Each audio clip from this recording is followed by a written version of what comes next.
Hey everybody, checking in with 608 Fab here, and I broke something, finally. After messing around with this thing long enough, beating on it, finally broke something. And here it is. So while we were down at Flat Nasty for the 15-hour nightmare ride, which I'm ultimately going to do a review on that ride, give you the lowdown on what my wife and I think of Flat Nasty's event and Flat Nasty's park. So that'll come here pretty soon. We got a little footage, not a whole lot, but it's more or less going to be sit down and check out our review of Flat Nasty and the park. After the 15-hour nightmare ride, we're coming back. Actually, the wife already had gone to bed. I'm buzzing on back from the second to last trail event. I didn't do the comp hills down there. Long story short, I'm cruising from pretty much the back 40 of the park all the way to the front gate, which was where we parked the crawler hauler.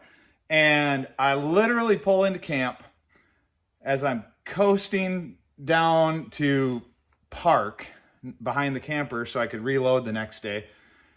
The thing just stops. It wasn't like an abrupt, piled on the brake stop. Grass was wet.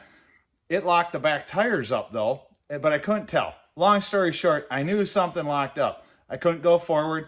I could roll backwards though. Roll backwards a few feet, go forward nice and easy, and it would just come to a stop. So right away when I got back, power washed this thing. It was pretty clean, but now it's really clean. Pulled all the skid plates, pulled the drive shafts, spun everything. I figured maybe something in the transfer case gave up or whatever. But I was like, no, there's nothing wrong there.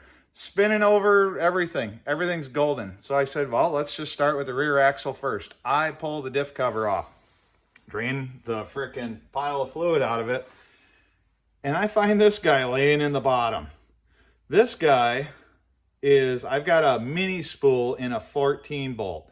When I built it originally, that was the most cost-effective way to do it.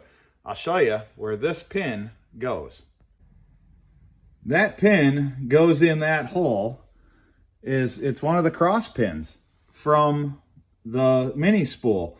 Now, I don't know if this is press fit in. There's nothing that appears to be broken about it. Nothing even appears to be damaged about it. But it slid out of there somehow. Luckily, it didn't get to this side of the gear set.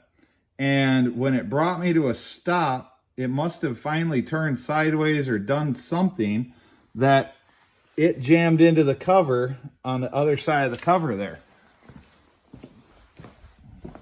Show you that. Right there. That dent should not be in there. So that's where it was jammed. That's where it was laying. And it just hung out there.